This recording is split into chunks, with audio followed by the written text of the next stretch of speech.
तो आप देख सकते हैं कि टीएमसी कार्यकर्ताओं ने उन्हें किस तरह खींचने की कोशिश की। मारपीट के दौरान पूर्व सांसद अर्जुन सिंह को निशाना बनाने की कोशिश की गई है। और हैरान करने वाली बात यह है कि सब कुछ जगदलपुर थाना के सामने, पुलिस वालों के सामने ये सब होता रहा। वहां पर शिकायत चश्मदीदों की ये भी है कि पुलिस की टीम को इन्फॉर्म किया गया, बावजूद उसके थोड़ी दूरी पर पुलिस थी, लेकिन वक्त पर नहीं पहुंची, थोड़ा देरी से पहुंची और सिचुएशन कंट्रोल बंगाल पुलिस से नहीं हुई। उसके बाद यहां पर टीम को बुलाना पड़ा और आप देख सकते हैं कैसे यहां पर सुरक्षा बल पहुंचते हैं और इस पूरे मामले को शांत कराने की कोशिश करते हैं। ये वही इलाका है जहां पर आज प्रधानमंत्री नरेंद्र मोदी को रैली करना है। सेकेंड फेज में यहाँ पर वोटिंग होनी है और उससे पहले टीएमसी और बीजेपी के कार्यकर्ता आपस में भिड़ते हुए नजर आए। और जैसे कि हम आपको बता रहे हैं कि नॉर्थ 24 परगना ये पश्चिम बंगाल का सबसे बड़ा जिला भी है। 33 सीटें यहाँ पर हैं और यहाँ पर जबरदस्त टक्कर देखने को मिल रही है बीजेपी और टीएमसी के बीच, और उसका असर आप देख सकते हैं कि किस कदर सड़कों पे भी नजर आने लगा है। अब जिस दौरान ये बवाल हो रहा था जगदल थाने में, ये देखिए तस्वीर आपको दिखा रहे हैं, यहाँ पर अर्जुन सिंह पहुंचे थे। उपद्रवियों ने थाने का गेट तोड़ने की कोशिश की। उपद्रवी लगातार थाने के अंदर मौजूद पुलिस वालों को धमकाते भी रहे और यहाँ पर आप देखिए किस तरह से जो पैरामिलिट्री फोर्स के जवान हैं उनको बीच में दखल देना पड़ा। अब पुलिस थाने में मौजूद थी, लेकिन पैरामिलिट्री के जो जवान थे उन्होंने आकर भीड़ को संभाला, भीड़ को खदेड़ा। और जिस इलाके में यानी जगदल जहाँ पर ये पूरी की पूरी घटना सामने आई है, ये इस इलाके में अर्जुन सिंह जो कभी ममता बनर्जी के खास हुआ करते थे और साथ ही साथ बीजेपी में आने से पहले टीएमसी में हुआ करते थे, तो अब ऐसा माना जा रहा है कि उनके बीजेपी में जैसे आने के बाद, क्योंकि वो एक बार फिर से टीएमसी में गए, फिर वापस आ गए बीजेपी में और इस वक्त बीजेपी के उम्मीदवार हैं, और उनके आने से एक जो बड़ा वहाँ पर बेस है, वोटर का बेस है और साथ ही साथ जो कार्यकर्ताओं का बेस है वो बीजेपी के साथ जुड़ा है। तो ऐसे में यहाँ के 2 से 3 सीटों पर बीजेपी की जीतने के आसार बढ़ गए हैं और यही वजह कि यहाँ पर टीएमसी और बीजेपी के कार्यकर्ताओं में जबरदस्त भिड़ंत देखने को मिलती है। और एक बहुत महत्वपूर्ण चीज़ है कि इस इलाके में हिंदी भाषी लोगों की अच्छी खासी आबादी है, जिनका ताल्लुक बिहार और उत्तर प्रदेश से है। और हंगामा बढ़ा तो मौके पर पुलिस भी पहुंची, हालात को कंट्रोल करने की कोशिश की और इस दौरान पुलिस वाले उपद्रवियों को खदेड़ने के बजाय बीजेपी नेता अर्जुन सिंह पर ही हावी होते दिखे। मौके पर मौजूद पैरामिलिट्री फोर्स के जवानों ने बीच बचाव करके हालात पर कंट्रोल किया।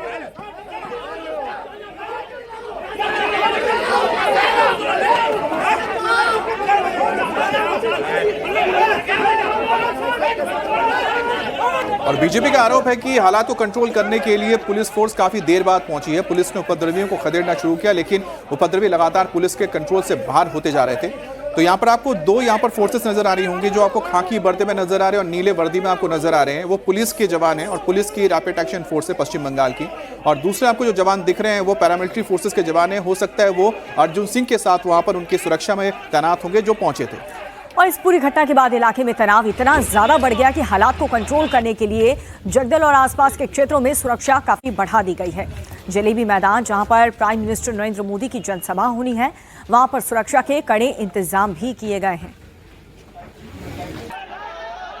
और ये 6 तस्वीरें आपको दिखा रहे हैं अर्जुन सिंह से किस तरह हाथापाई हुई है। यहाँ पर बीजेपी के कार्यकर्ता आरोप ये भी लगा रहे हैं कि हम पोस्टर्स लगा रहे थे, फ्लैग्स लगा रहे थे चुनाव प्रचार के दौरान, ये बहुत आम है।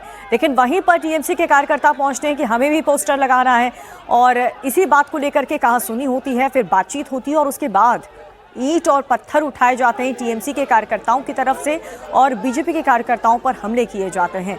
पुलिस की टीम वहां पर पहुंची है सिचुएशन को कंट्रोल करने के लिए। दोनों तरफ से पत्थरबाजी हुई और वोटिंग से पहले तनावपूर्ण स्थिति यहां पर बनी हुई है, लेकिन सिचुएशन कंट्रोल में करने के लिए पैरा फोर्स को वहां पर तैनात कर दिया गया।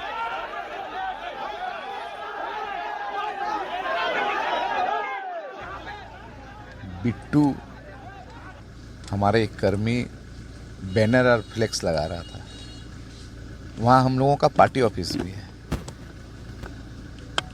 वहाँ पर गुड्डू सिंह, पिंटू सिंह उसको जबरन पीटता है, हमारा फ्लेक्स फाड़ दिया गया, हमारे पार्टी ऑफिस में अंदर जाके भांगचूर किया।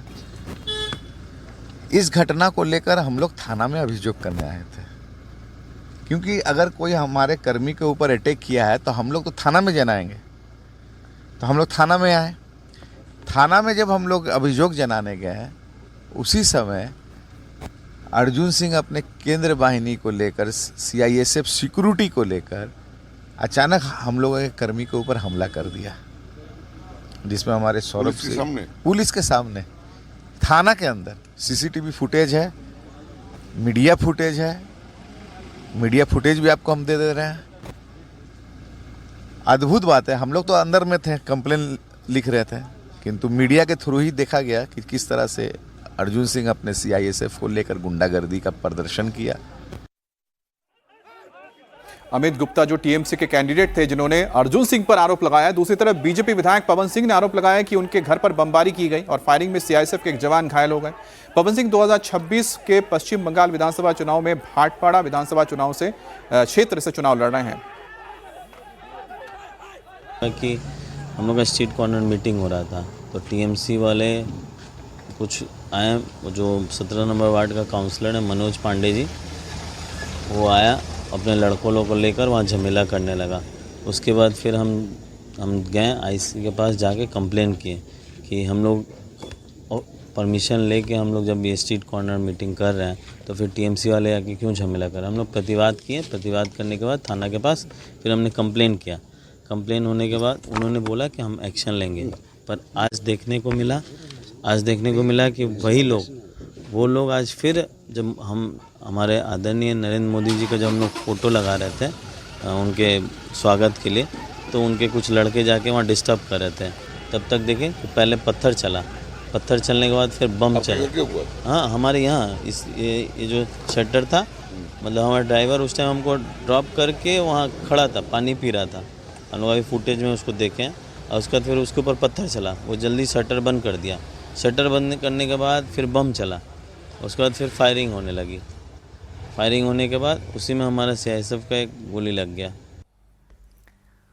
और इस खबर पर विस्तार से जानकारी के लिए हमारे सहयोगी मनीष भट्टाचार्य हमारे साथ जुड़ चुके हैं। मनीष, फिलहाल तो ये बताइए कि सिचुएशन क्या कंट्रोल में है, क्योंकि आज PM मोदी की वहां पर रैली होने वाली है, और पुलिस की टीम ने क्या एक्शन लिया है इस हिंसक झड़प को लेकर के? देखिए, पुलिस ने 5 लोगों को इस पूरे मामले में हिरासत में लिया है। और चूंकि ये जो इलाका है ये भाटपाड़ा और नोवापोड़ा दोनों ही इलाके से पवन सिंह, जो कि अर्जुन सिंह के बेटे हैं, और अर्जुन सिंह खुद दोनों ही इस चुनाव लड़ रहे हैं। देर रात को पोस्टर्स और झंडा लगाने को लेकर ये विवाद सबसे पहले गरमाया था। जैसे ही थाने पर TMC के कुछ लोग पहुंचे, अर्जुन सिंह वहां पर मौजूद थे और अचानक से दोनों के बीच में हाथापाई हो गई।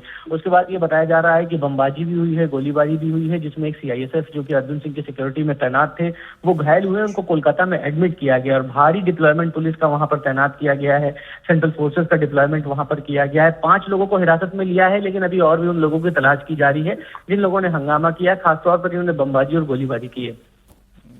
तो जैसा कि मनीष जैसा बता रहे हैं कि 5 लोगों के ऊपर एक्शन हुआ है और इस पूरे मामले में आगे की कार्रवाई हो रही है। लेकिन मनीष, एक चीज़ और बताइए, क्योंकि ये तो बहुत पहले से ही सब लोग जानते हैं कि बैरकपुर का जो इलाका है वो कितना ज़्यादा सेंसिटिव है, खासतौर पे अर्जुन सिंह का उस इलाके में एक वर्चस्व माना जाता है। तो क्या यही वजह कि TMC को खतरा है कि वहाँ की 3-4 जो सीटें आसपास की वो काफ़ी ज़्यादा प्रभावित हो सकती हैं BJP के साथ उनके जुड़ने के बाद से?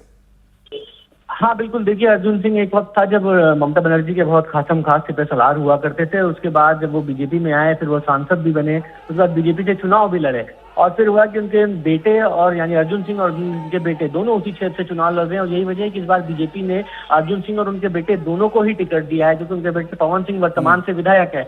अभी कुल मिला के स्थिति जो है, जो कि हिंदी भाषी लोग वहां पर बहुत ज्यादा है और बताते हैं कि अर्जुन सिंह का दबदबा है, लिहाजा TMC और के जो नेता और अर्जुन सिंह के जो लोग हैं उनके बीच में क्लैश होना स्वाभाविक है। लेकिन इस इलाके में बताते हैं कि अर्जुन सिंह और उनके बेटे का काफी दबदबा है, और कहीं ना कहीं चूंकि प्रधानमंत्री नरेंद्र मोदी की सभा होने वाली है और उससे पहले पूरे इलाके में जब पोस्टर्स पाटे गए तब ये हंगामा हुआ, और इसी को लेकर कहीं ना कहीं विवाद। जाहिर सी बात है कि भाई कहते हैं ना कि बहुत हाई वोल्टेज यहाँ पर इस वक्त चुनाव हो रहे हैं। खासतौर पे उत्तर 24 परगना एक ऐसा जिला है जहां पर 33 सीटें हैं, TMC का गढ़ माना जाता है, और BJP की कोशिश यही है कि BJP को अगर सत्ता में आना है तो सेंधमारी करनी पड़ेगी नॉर्थ 24 परगना में। और नॉर्थ 24 परगना में जो बैरकपुर और इसके आसपास का इलाका में यहाँ पर हिंदी भाषी लोग होने की वजह से BJP को यह लगता है कि अगर प्रधानमंत्री मोदी का जो यहाँ पर एक पॉपुलैरिटी है और उनका जो जिस तरह का व्यक्तित्व है वो यहाँ पर ज़्यादा से ज़्यादा सीट लाने में BJP के लिए मदद कर सकता है। और यही वजह कि लगातार आप देखिए कि TMC और TMC के नेता काफ़ी इससे आप समझ सकते हैं कि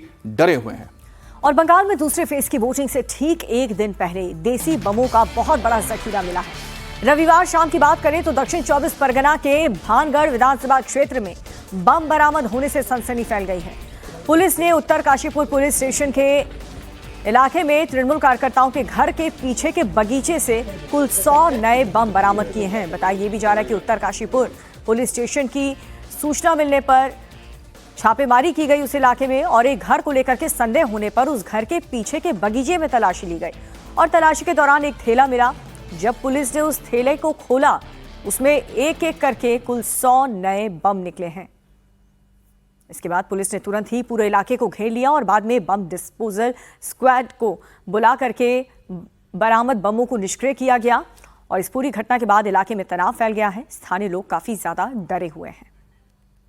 वहीं कोलकाता में बॉम्ब ब्लास्ट के मामले में एनआईए ने बड़ी कार्रवाई की है। एनआईए ने इस मामले में मुख्य आरोपी अहिदुल इस्लाम मोल्ला को गिरफ्तार कर लिया है। ये गिरफ्तारी दक्षिण 24 परगना जिले के विजयगंज बाजार इलाके से की गई है। एनआईए जांच में खुलासा हुआ है कि अहिदुल इस्लाम मोल्ला बम ब्लास्ट में शामिल था।